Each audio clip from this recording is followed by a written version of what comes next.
Hello friends, welcome to Arko tutorial.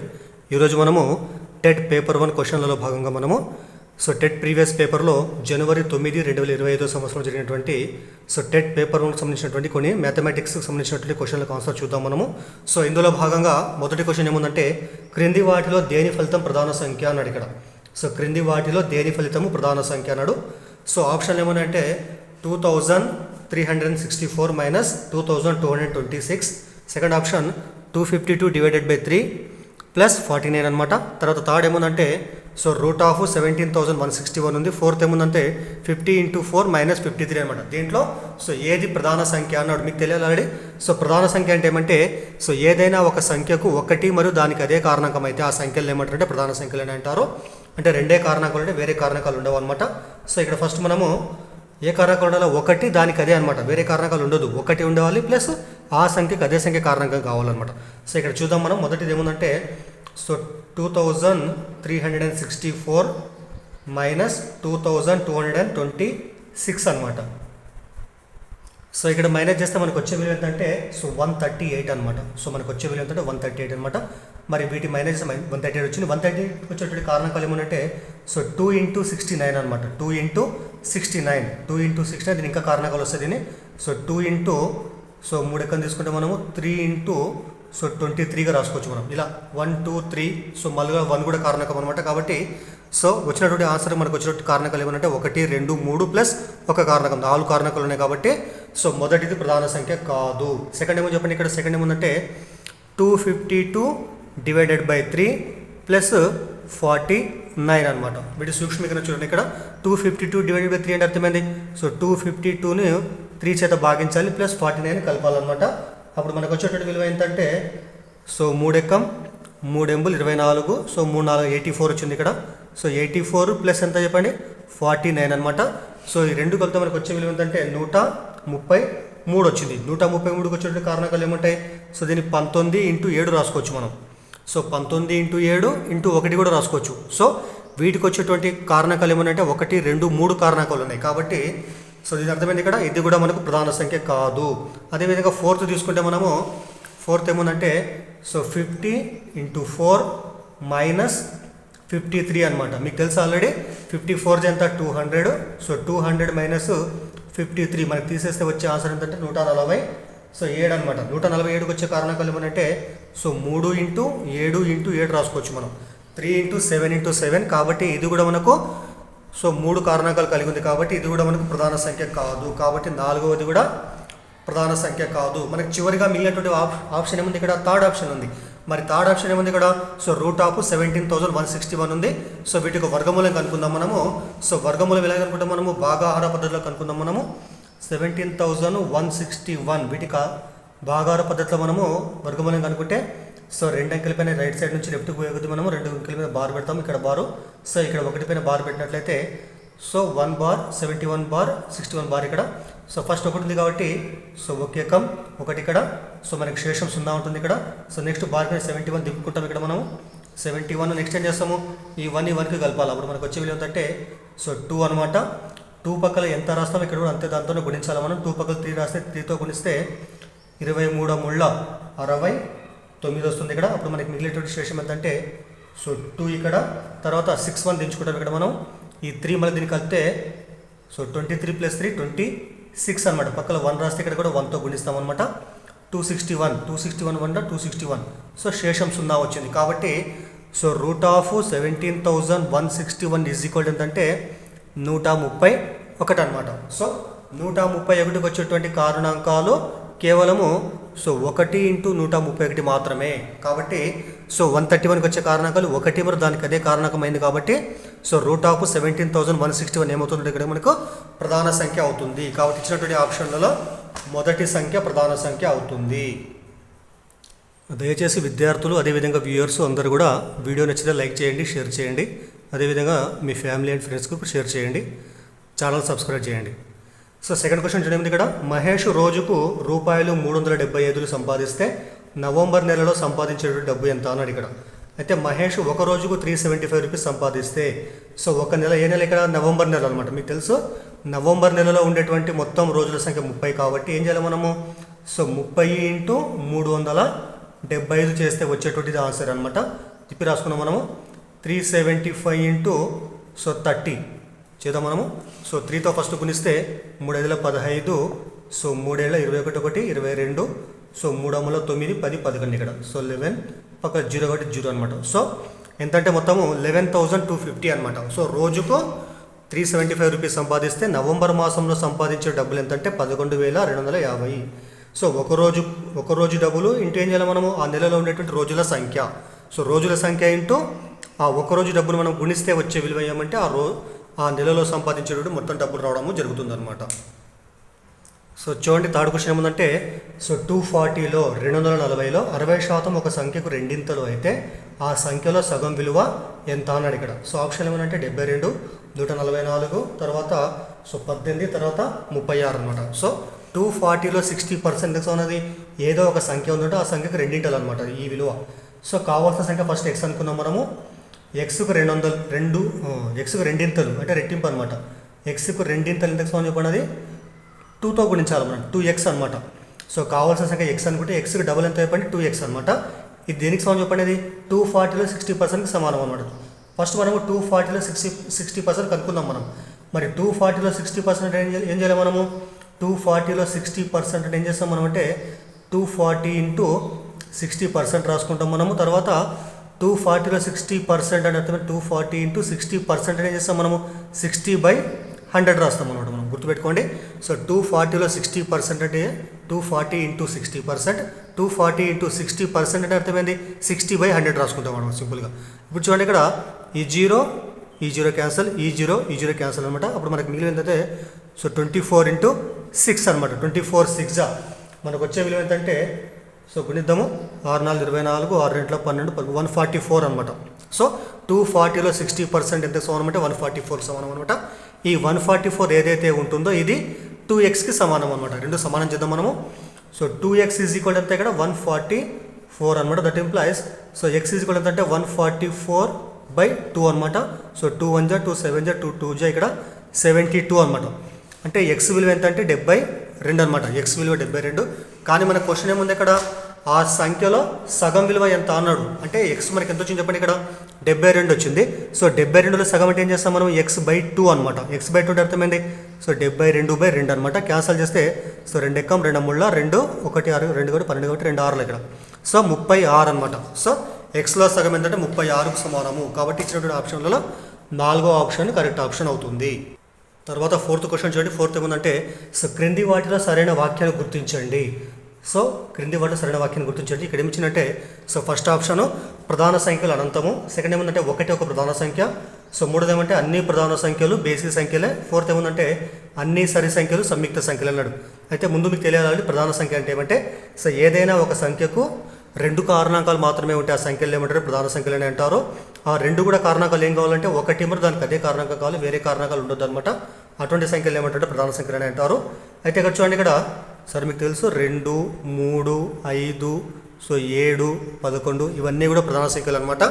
అయితే first ఏముంది ఇక్కడ, ప్రధాన సంఖ్యలు అనంతము. ఎప్పుడైనా కానీ గుర్తుపెట్టుకొని ప్రధాన సంఖ్యలు అనంతంగా ఉంటాయి. సో ఈ ఆప్షను కరెక్ట్ ఆప్షనే. మనకు ఉన్నటువంటి సరైన వాక్యం అంటే ఫస్ట్ ఆప్షన్ అనమాట. ఫస్ట్ ఇస్ కరెక్ట్ ఆన్సర్ అవుతుంది. మరి అదేవిధంగా రెండోది ఏముంది ఇక్కడ, 1 ఒక ప్రధాన సంఖ్య అన్నాడు. ఇక్కడ 1 ప్రధాన సంఖ్య కాదు. ఎందుకంటే ప్రధాన సంఖ్య డెఫినేషన్ ప్రకారం ఖచ్చితంగా మనకు ప్రధాన సంఖ్యకు 2 కారణాంకాలు ఉండాలి. 2 కారణాంకాలు ఉండాలి. 1 మరి దానికి అదే కావాలి.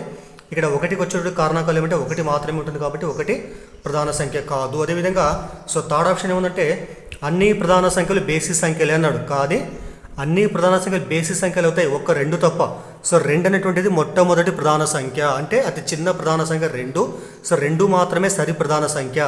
మిగతా ప్రధాన సంఖ్యలన్నీ కూడా బేస్ సంఖ్యలు అవుతాయి. కాబట్టి ఇది కూడా తప్పు అనమాట, ఇది కూడా కరెక్ట్ కాదు.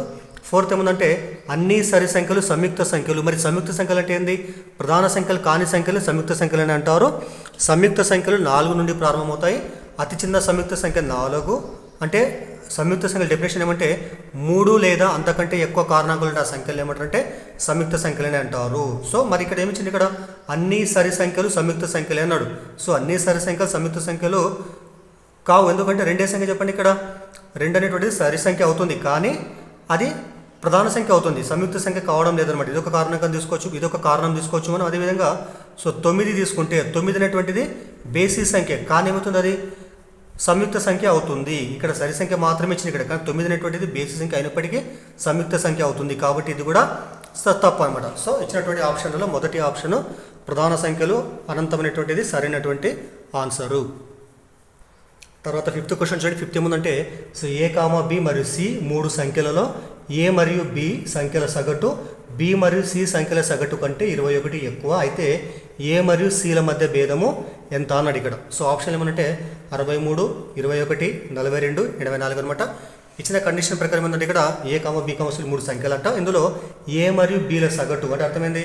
సో A ప్లస్ B వీటి యొక్క సగటు ఏం కావాలి చెప్పండి. ఇక్కడ B మరియు C సగటుల కంటే 21 ఎక్కువ అంటే ఏం చేయాలి మనము, B మరియు C సగటులకు ఎంత కలపాలి మనం, 21 కలిపితే ఈ A ప్లస్ B బై 2కి సమానం అవుతుంది అనమాట. ఇప్పుడు ఏం చేస్తాం మనము, is equal to B plus C by 2 plus ఎంత ఎక్కువ ఉంది, 21 ఎక్కువ ఉంది ఇక్కడ. సో 21 అనమాట. చూడండి ఇక్కడ సగటు అంటే అర్థమైంది, సగటు అంటే రాశుల మొత్తం బై రాశుల సంఖ్య అనమాట. సో ఇక్కడ రాశులు 2 ఉన్నాయి కాబట్టి ఏం చేస్తాం మనం, 2 కలిపి బై 2 తీసుకుంటాం మనము. So A plus B by 2, ఏబీల సగటు అనమాట ఇది. అదేవిధంగా Bలు కూడా BC 2 ఉన్నాయి కాబట్టి B ప్లస్ C బై 2 అనమాట. రాశుల మొత్తం బై రాశుల సంఖ్య ప్లస్ 21 అనమాట. A plus B by 2 is equal to B plus C by 2 plus 21 అనమాట. అయితే చూడండి ఇక్కడ ఈ B ప్లస్ C బై 2 మొత్తం కలిసి ఒకటే విలువ ఇది మనకి LHSలో వచ్చేసి ఏమవుతుంది, అది మైనస్ అవుతుంది అనమాట. ఇక్కడ ఏముంది ఇక్కడ, so A plus B by 2 minus of ఇక్కడ B ప్లస్ C బై 2 అనమాట. ఇజ్ ఈక్వల్ మీకు ఎంత ఉంటుంది ఇక్కడ, సో 21 ఉంటుంది ఇక్కడ. అయితే ఇక్కడ చూడండి ఇక్కడ రెండింటికి కూడా హారాలు సేమ్ ఉన్నాయి కాబట్టి ఏం చేస్తాం మనం, మొత్తం మీద హారం 2గా రాసుకుంటాం మనము. ఈ A ప్లస్ B ఏదైతే ఉంటుందో అదేవిధంగా రాస్తాము. A ప్లస్ B నెక్స్ట్ ఏం చేయాలి, వీటిని మనము ఇక్కడ మైనస్ ఉందో మైనస్ చేత మొత్తాన్ని గుణించాలి మనం. Minus into B minus B minus into plus minus C అనమాట. ఇజ్ ఈక్వల్ ఎంత సమానం, ఇది 21కి సమానం అవుతుంది. ఇక్కడ చూడండి ఇక్కడ minus B plus B minus B రెండు కూడా క్యాన్సిల్ అయిపోతాయి. అప్పుడు మనకు ఉన్నటువంటి విలువ ఏంటంటే A మైనస్ C అనమాట. A minus C by 2 is equal ఎంత 21 ఇక్కడ. అయితే చూడండి ఇక్కడ A మైనస్ Cని 2 భాగిస్తుంది, ఇక్కడ RHSలో పోతే ఏం చేస్తుంది, గుణిస్తుంది అనమాట ఇక్కడ. So A minus C is equal to 21 into 2 అనమాట. So A minus C is equal 21 2 చేస్తే ఇక్కడ 42కి సమానం అవుతుంది. అంటే A మైనస్ C A, Cల యొక్క భేదం ఎంత అంటే మనకి ఇక్కడ 42కి సమానం. సో మైనస్ అంటే అర్థమైంది భేదం అనమాట. కాబట్టి A, Cల భేదము 42కి సమానం అవుతుంది. కాబట్టి ఇచ్చినటువంటి ఆప్షన్లలో third option 42 is correct option అనమాట. చూడండి 6వ క్వశ్చన్ ఏముందంటే so 10 to the power of 200 by 100 to the power of 98 is equal ఎంత అన్నాడు ఇక్కడ. సో ఫస్ట్ ఆప్షన్ ఏముందంటే 1000, సెకండ్ ఆప్షన్ 10 స్క్వేర్ అనమాట, థర్డ్ ఆప్షన్ 10,000, ఫోర్త్ ఆప్షన్ ఏముందంటే 10 to the power of 4 అనమాట. అయితే వీటి విలువ ఎంత అన్నాడు. సరే ఇక్కడ రాద్దాం మనము. So 10 to the power of 200 by so 100 to the power of 98 అనమాట. సో ఇది ఎట్లా పెట్టిద్దాం మనం, 10 to the power of 200. So మనకి ఇక్కడ హారంలో ఏదైతే 100 ఉందో దాన్ని ఏం చేస్తాం మనము 10 to the power of 2 రాసుకోవచ్చు మనం. 10 స్క్వేర్ అన్న 100కి సమానం అనమాట. సో 10 స్క్వేర్ రాసిన ఇక్కడ 100 అంటే సో దీనిపైన ఘాతంగా మళ్ళీ ఏముంది ఇక్కడ, సో 98 ఉందన్నమాట. 98 రాస్తున్నాయి ఇక్కడ. సో తర్వాత 10 to the power of 200 by ఇక్కడ 10 to the power of 2 whole to the power of 98 ఈ రెండు గుణించాలి మనం. అంటే ఒకటే భూమికి 2 ఘాతాంకాలు ఉంటే వాటిని 2 కూడా గుణించాలి మనం. గుణిస్తే మనకు వచ్చే విలువ ఏంటంటే so 10 to the power of 2 into 98 ఎంత, 196 అనమాట. 196 మీకు ఒక ఫార్ములా ఉంటుంది, A to the power of m whole to the power of n is equal to so A to the power of m into n అనమాట. So A to the power of m into రెండు గుణించాలన్నమాట మనం. అదేవిధంగా ఇంకో formula ఉంటుంది, ఏమంటే so A to the power of m by A to the power of n ఇక్కడ. So రెండింటి భూములు సమానంగా ఉండి వాటి ఘాతాంకాలు వేరే ఉన్నప్పుడు వాటి యొక్క నిష్పత్తి అనేటువంటిది ఒకటే భూమి రాసేసి ఏం చేస్తాం మనము, సో వాటి మధ్య తేడా తీసుకుంటాం మనం, m మైనస్ n అనమాట. సో దీని ప్రకారం ఇక్కడ ఉంది కాబట్టి సో A అంటే 10 ఉంది, A అంటే 10 ఉంది, m అంటే 200 ఉంది, సో n అంటే 196 కాబట్టి దీని ఏం రాస్తాం మనము A to the power of m minus n ప్రకారం రాస్తే so this is equal to 10 to the power of 200 minus 196 అనమాట. That is equal 10 to the power of 200 minus 196 ఎంత, 4 అనమాట. So 10 to the power of 4 అనమాట. ఇచ్చినటువంటి ఆప్షన్లలో fourth option 10 to the power of 4 is correct option అవుతుంది. 7th question చూడండి. 7th ఏముందంటే 357 ఇక్కడ 357 పూర్ణాంకము 7/1000 ఉంది ఇక్కడ. సో 357 ఇంటీజర్ 7/1000 ఉంది. సో దీని యొక్క విలువ ఎంత అన్నాడు. సో ఇచ్చిన ఆప్షన్లు ఏమంటే 3.577, 357.007, థర్డ్ వన్ 0.3577, ఫోర్త్ వన్ 35.0 35.707 ఇక్కడ 35.707 అనమాట. అయితే ఇక్కడ చూడండి, ఇక్కడ దీని ఆప్షన్ మనకి ఏమొస్తుందంటే 357, దీన్ని మనం ప్లస్ 357 ప్లస్ 7/1000గా రాసుకోవచ్చు మనం. సో ఇది మనకి ఏముంది ఇక్కడ, భిన్నం ఉంది ఇక్కడ. సో దాన్ని మనము దశాంశ భిన్నంలో మారుస్తే ఏమొస్తుంది, అక్కడనే భిన్నాన్ని 357 ప్లస్, సో మనకి ఇక్కడ ఒకటి పక్కన మనకి 3 సున్నాలు కూడా ఏం చేస్తాం మనం, లవంలో కూడా మనము 3 అంకెలు వదిలిపెట్టేసి తర్వాత పాయింట్ పెడతాం అన్నమాట మనము. సో పైన ఒకటే అంకె ఉంది కాబట్టి ఏం చేస్తాం మనం, ఫస్ట్ 7 రాసి తర్వాత 2 జీరోస్ పెట్టుకుంటాం మనం. అంటే పాయింట్కు కుడివైపు మనకి ఎన్ని విలువలు రావాలి, మనకు 3 విలువలు రావాలి. ఎందుకంటే మనకు హారంలో సో ఒకటి పక్కన 3 సున్నాలు ఉన్నాయి కాబట్టి ఏం చేస్తాం మనము, సో పాయింట్కు కుడివైపున మనకు 3 విలువలు రావాలి. అయితే మనకి ఇక్కడ ఒకటే విలువ ఉంది కాబట్టి ఏం చేస్తున్నాం మనము, ఒకటే 7 రాసేసి మిగతా విలువ లేకుంటే ఏం చేస్తాం, సున్నాలు రాస్తాం అక్కడ మనం. తర్వాత ఇక్కడ 0 తీసుకుంటాం మనం. అంటే 7/1000 ఈక్వల్ చేస్తాం మరి 0.007కి సమానం అనమాట.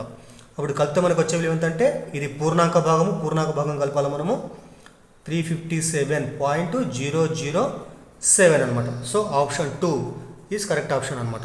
సో ఎట్లా కలపాలి చూడండి, ఇక్కడ 357 అక్కడ పాయింట్ ఏం లేకపోతే ఏం చేస్తాం మనం, సున్నాలు తీసుకుంటాం మనం, 0 తీసుకొచ్చి మనం దీనికి ఏం చేయాలి మనము, సో మొదటి విలువ 0 రాసేసి ఇక్కడ పాయింట్ కింద కరెక్ట్ పాయింటే రావాలా 007 అనమాట. ఆ రెండు కొలత మనకు వచ్చే విలువ ఎంతంటే 357.007 అనమాట.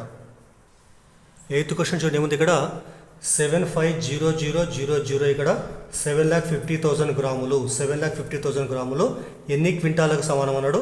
ఆప్షన్ మీకు ఇచ్చింది ఇక్కడ 750.00 ఈ విధంగా ఆప్షన్ ఉంది ఇక్కడ. సో దీంట్లో ఏది కరెక్ట్ అన్నాడు. అయితే మీకు ముందుగా తెలియాలి. So 1000 grams is equal to సమానం. 1000 grams is equal to so 1 kgకి సమానం అనమాట. తర్వాత ఇంకోటి, సో 100 kgs ఈజ్ ఈక్వల్ ఇక్కడ మనకు 1 క్వింటాకి సమానం అనమాట. ఇక్కడ గుర్తుపెట్టుకోండి, 1000 గ్రాములు అయితే 1 kgకి సమానము. 100 kg ఎంత సమానం, 100 kg ఈజ్ ఈక్వల్ టు 1 క్వింటాకి సమానం అనమాట. మనం ఏం చేయాలా, సో గ్రాములు క్వింటాల్లోకి మార్చాలి కాబట్టి ఇది ఇంపార్టెంట్ అని గుర్తుపెట్టుకోవాలి మీరు. అయితే ఎప్పుడైనా గుర్తుపెట్టుకోండి, గ్రాములేమో చిన్న ప్రమాణాలు, కేజీలేమో పెద్ద ప్రమాణాలు. కేజీల కంటే కూడా క్వింటాల్ ఇంకా పెద్ద ప్రమాణం. అయితే చిన్న ప్రమాణాలని మనం పెద్ద ప్రమాణాలు మార్చాలని చేస్తాం మనము, కావాల్సినటువంటి విలువ చేత దాన్ని భాగిస్తాం అనమాట మనం. ఇక్కడ చూడండి, ఇక్కడ 75000. సో ఇది మనకి ఇది గ్రాములు, ఇది దీన్ని మనం కిలోలో మార్చాలని ఏం చేస్తాం మనము, 75000 బై సో 1 గ్రామ్ 1 kg అంటే ఇక్కడ 1000 గ్రాములకు సమానం కూడా ఏం చేస్తాం మనం, దీన్ని మనం 1000 చేత భాగిస్తే అప్పుడు ఏమవుతుంది అది, సో కిలోలో మారుతుంది అనమాట. ఇక్కడ కేజీస్లోకి మారుతుంది అనమాట. ఇక్కడ గుర్తుపెట్టుకోండి, ఇక్కడ సో గ్రాముల్ని కిలోలోకి మార్చాలంటే ఏం చేస్తాం మనం, 1000 చేత భాగిస్తాం అనమాట మనం. అప్పుడు ఏమైతే చెప్పండి, ఇక్కడ ఈ 3 సున్నాలు క్యాన్సిల్. ఇక్కడ అప్పుడు ఏమొస్తుందంటే, సో 750 కిలోగ్రామ్స్ అనమాట. ఇక్కడ కిలోగ్రామ్స్ అనమాట. దీనివల్ల మనము క్వింటాల్లో మార్చాలంటే ఏం చేస్తాం మనము, 750 బై మీకు తెలుసు ఆల్రెడీ 1 క్వింటా ఎంత సమానం ఇక్కడ మనకు, సో 100 kgలకు సమానం కాబట్టి సో దీన్ని 100 చేత భాగించి ఇక్కడ మనం క్వింటా అని రాసుకుంటాం అనమాట. క్వింటా అని రాస్తున్నాం మనం. తర్వాత సో ఇక్కడ మనకి హారంలో ఒకటి పక్కల 2 సున్నాలు ఉన్నాయి. ఇక్కడ దాన్ని ఏం చేస్తాం మనము, తీసేయాలంటే పైన విలువను మనం దశాంశ భిన్నాలకి మార్చాలి మనం. కాబట్టి ఒకటి పక్కల 2 సున్నాలు ఏం చేస్తాం మనము, 2 అంకెలు వదిలిపెట్టేసి పాయింట్ పెట్టుకుంటాం మనం. 7.50 అనమాట. 7.50 క్వింటాసు. అయితే పాయింట్కు మనకు కుడివైపున సో విలువల తర్వాత లాస్ట్ ఎన్నైనా సున్నాలు పెట్టుకోవచ్చు మనం. కాబట్టి 7.50 సో 00 రాసుకోండి, ఎందుకంటే మనకి ఇచ్చిన ఆప్షన్ అదే ఉంది కాబట్టి. సరే చూడండి, ఇక్కడ ఇంకో 0 పెట్టుకున్నాం ఇక్కడ మనం. సో ఇచ్చినటువంటి ఆప్షన్లలో so 4th option 7.5000 is correct option అనమాట. 4th option is correct option అవుతుంది. సో 9th క్వశ్చన్ చూడండి, ఉంది ఇక్కడ సో 3,33,33,333 ఏం చేయాలి మనం, 33 చేత భాగించాలండి. సింపుల్గా భాగిద్దాం మనము. సో వచ్చినటువంటి ఆన్సరే ఇందులో ఏదో ఒకటి ఆప్షన్ అవుతుంది అనమాట. సో దీంతో భాగిద్దాం మనం. సో 33ని సో దీంతో భాగించాలి. 1 2 3 4 5 6 7 8 కాబట్టి 3 సో 3 3 3 సో 3 3 3 3 సో 33 ఎక్కం 33 ఇక్కడ. సో శేషం 0 ఉంటుంది ఇక్కడ. ఒక 3 దించుకుంటాం మనం. తర్వాత ఇంకో 3 తీసుకుంటే చాలామంది తప్పు చేసేది. సో ఒకటేసారి ఒకటే విలువ దించుకోవాలి మనం. ఒకసారి ఒకే విలువ దించుకోవాలా, 2 విలువలు ఒకసారి దించుకోవాలన్నమాట మనం. సో ఒక విలువ దించుకుంటే 3 వచ్చింది ఇక్కడ. ఈ 3 ఈ విభాజక కంటే కూడా చిన్నగా ఉంటుంది కాబట్టి ఏం చేస్తాం మనం, 33 0 తీసుకుంటాం మనం. 33 0 వస్తుంది ఇక్కడ. అప్పుడు ఏం చేస్తాం మనం, ఇక్కడ 0 రాసుకుంటే ఇంకో 3 దించుకోవచ్చు ఇక్కడ మనం, 33 అనమాట అప్పుడు. సో మళ్ళీ 33 ఎక్కం, మళ్ళీ 33 వస్తుంది ఇక్కడ, మళ్ళీ 0 వచ్చింది ఇక్కడ. సో 1 2 3 4 4 3s అయిపోయినాయి ఇక్కడ. తర్వాత మళ్ళీ 3 ఉంది కాబట్టి మళ్ళీ 3 వస్తుంది. వచ్చినటువంటి 3 మళ్ళీ దీనికంటే చిన్న కూడా ఏం చేస్తాం మనము ఇక్కడ 0 రాసుకుంటాము. ఇంకో 3 ఇక్కడ రాస్తాం. ఇక్కడ మనము 33 ఎక్కం 33 మళ్ళీ 0 వచ్చింది ఇక్కడ. సో తర్వాత ఒక 3 దించుకుంటాం. తర్వాత మళ్ళీ 33 0 అంటే మళ్ళీ ఒక 3 దించుకుంటాం ఇక్కడ మనము. సో 33 ఒకట్ల 33 శేషము 0 అన్నమాట. కాబట్టి మనకు వచ్చేటువంటి ఆప్షన్ ఏమవుతుందంటే 1 0 1 0 1 0 1 అనమాట. So first option 1 0 1 0 1 0 1 is correct option అవుతుంది అనమాట ఇక్కడ. సో తర్వాత క్వశ్చన్ చూడండి. 8, 2, 0, 3లను ఉపయోగించి ఎన్ని 4 అంకెల సంఖ్యలను ఏర్పరచగలమని ఇక్కడ ఇచ్చినటువంటి అంకెలు ఏమనంటే సో 8, 2, 0, 3 అనమాట. అయితే చూడండి ఇక్కడ ఇందులో మనము 4 అంకెల సంఖ్య ఏర్పరచాలంటే ఖచ్చితంగా ఇవ్వాలి మనకి. సో ఈ యొక్క ఒకటి వేల స్థానంలో 0 ఖచ్చితంగా ఉండరాదు అన్నాడు మనకి. వేల స్థానంలో 0 ఉంటే అది 4 అంకెల సంఖ్య కాదు. కాబట్టి ఈ 0 వేల స్థానంలో లేకుండా ఒకట్ల స్థానంలో నుంచి 1, 10, 100ల స్థానంలో మాత్రమే ఉంటూ ఏర్పరచగలిగేటువంటి సంఖ్యల 4 అంకెల సంఖ్యలు ఏంటంటే ఇక్కడ మనకు సో ఎన్ ఫ్యాక్టోరియల్ అనమాట. చూడండి ఇక్కడ ఎప్పుడైనా గుర్తుపెట్టుకుని 4 అంకెల సంఖ్యలు ఉపయోగించి మనం రాసేటువంటి 4 అంకెల సంఖ్యలు ఏంటంటే ఇక్కడ మనకు ఎన్ ఫ్యాక్టోరియల్ అనమాట. సో ఎన్ ఫ్యాక్టోరియల్ అర్థం ఇక్కడ 1 2 3 4 కాబట్టి మనకు 4 ఫ్యాక్టోరియల్ వస్తుంది అక్కడ. తర్వాత చూడండి ఎన్ అంకెలు ఉపయోగించి మనం సాధారణంగా ఎన్ అంకెలు ఉపయోగించి మనం రాసేటువంటి సో ఎన్ అంకెల సంఖ్యల యొక్క సంఖ్య ఎంతంటే ఎన్ ఫ్యాక్టోరియల్ అనమాట. అదేవిధంగా 4 అంకెలు ఉపయోగించి రాయగలిగేటువంటి 4 అంకెల సంఖ్యలు ఎంతంటే ఇక్కడ మనకు 4 ఫ్యాక్టోరియల్స్ అనమాట. 4 ఫ్యాక్టోరియల్స్ అయితే మనం ఉపయోగించేటువంటి 8, 2, 0, 3లలో మనకు సో ఈ యొక్క 10 వేల స్థానంలో ఖచ్చితంగా 8 కానీ 2 కానీ 3 మాత్రమే ఉండాలి. 0 అనేటువంటి ఉండరాదు అనమాట. ఒకవేళ 0 వస్తే ఆ 0 ఏం చేయాలి మనము తీసేయాలన్నమాట. మనం 0 అనేటువంటిది మనకు వేల స్థానంలో ఉంటే అది 4 అంకెల సంఖ్య కాదు. కాబట్టి 0 అనేటువంటిది వేల స్థానంలో వస్తే వచ్చేటువంటి 4 అంకెల సంఖ్యలు ఏంటంటే ఇక్కడ మనకు 3 ఫ్యాక్టోరియల్ 3 ఫ్యాక్టోరియల్ అనమాట. అప్పుడు ఏం చేస్తాం మనము సో 4 ఫ్యాక్టోరియల్ నుంచి మనము 3 ఫ్యాక్టోరియల్ తీసేస్తాం అన్నమాట. మనం యాక్చువల్ 4 ఫ్యాక్టోరియల్ అంటే అర్థమైంది 4 × 3 × 2 × 1 అనమాట. తర్వాత 3 ఫ్యాక్టోరియల్ అంటే అర్థమైంది సో 3 × 2 × 1 అనమాట. ఇక్కడ సో 4 × 12 12 × 24 24 × 24 24 మైనస్ 3 రెట్లు 6 6 ఎక్కం 6 అనమాట. సో 24 - 6 ఎంతంటే 18 అనమాట. So option 3 is correct option అనమాట. గుర్తుపెట్టుకోండి 4 అంకెలతో ఏర్పడేటువంటి 4 అంకెల సంఖ్యలు మొత్తం మనకు 4 ఫ్యాక్టోరియల్ ఉంటాయి. కానీ ఇచ్చినటువంటి అంకెలలో మనకు 0 ఉంది కాబట్టి 0 అనేటువంటిది వేల స్థానంలో కాకుండా మిగతా స్థానంలో మాత్రం తీసుకుంటే వచ్చేటువంటి ఆ యొక్క 4 అంకెల సంఖ్యలు ఏంటంటే మొత్తం 3 ఫ్యాక్టోరియల్ ఉంటాయి మనకు. ఆ విధంగా 3 ఫ్యాక్టోరియల్ ఏం చేస్తాం మనము 4 ఫ్యాక్టోరియల్ తీసేస్తాం అనమాట. మనం 4 ఫ్యాక్టోరియల్స్ మీద 3 ఫ్యాక్టోరియల్ అప్పుడు మనకు వచ్చే విలువ అంటే 18 అవుతుంది అనమాట. So option 3 is correct option అవుతుంది. Okay, thank you.